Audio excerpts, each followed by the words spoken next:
All right, let's talk about something that, feels more valuable and more fragile than ever. Our focus. In a world that is screaming for our attention 24/7, what does it actually take to create something, something meaningful?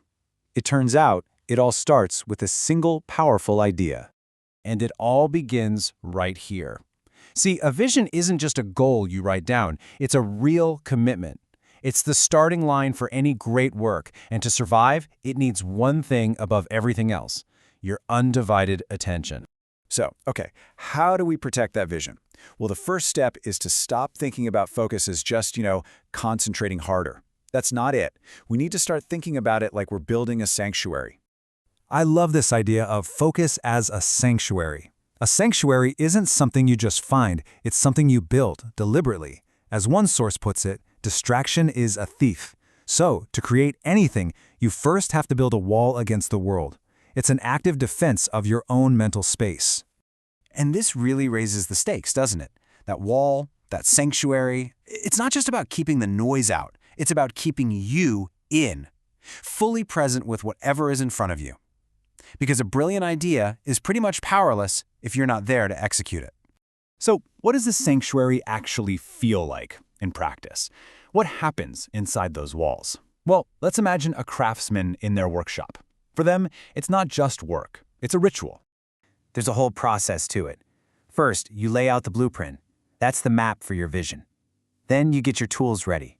And you're not just sharpening the steel, you're sharpening your mind too. And then you make that first decisive cut. Every single step is an act of intention, pulling you deeper and deeper into the work. And this is the magic moment. You know that flow state? The outside world just melts away. Those curls of wood or lines of code or paragraphs of text, they start to fall away like old thoughts. It becomes this rhythm, this almost hypnotic motion where you and the work, you become one. And right here is where we find the true price of admission into this sanctuary. It's not just about your time or even your attention. No, deep, meaningful creation, it demands your full investment, your presence, your soul. But what happens when that investment is threatened? So picture this. We've built this perfect, protected space. The creator is in that state of absolute flow. Everything is aligned. The masterpiece is literally taking shape. I mean, after all that prep, all that ritual, all that deep immersion, what does it really take to just shatter the whole thing? An hour? 10 minutes? That's it. One single second. Just a flicker of your eyes, a tiny shift in thought. That's all the 1-second thief needs. And its most powerful weapon? It's probably in your pocket right now. The sources call this a relatability trigger, which is such a brilliant term. It's that little buzz, that screen lighting up.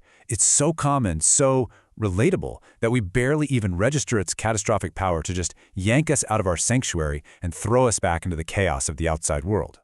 Now that single second of lost focus, it has a cost. And it's not just about the time it takes to get back on track. The damage can be permanent. A scar gets left on the work itself. And this gets to an absolutely crucial point. The integrity of your focus is directly tied to the integrity of your work. The second that rhythm is broken, the moment your hand becomes unsteady because your mind is suddenly somewhere else, the craft itself suffers. This contrast says it all, really. It shows the two potential paths.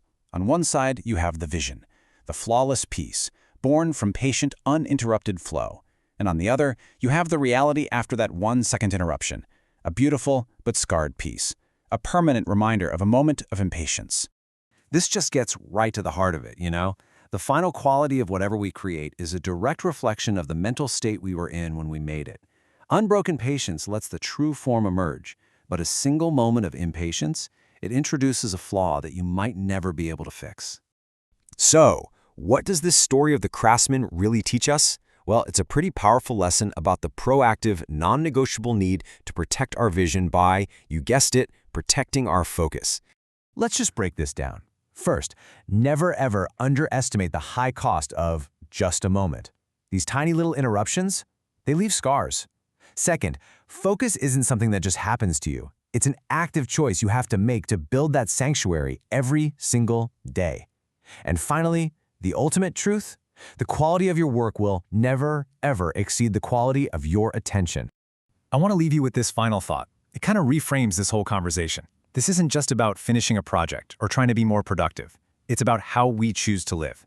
So are we spending our attention on purpose, or are we letting it get stolen 1 second at a time? Protect your focus.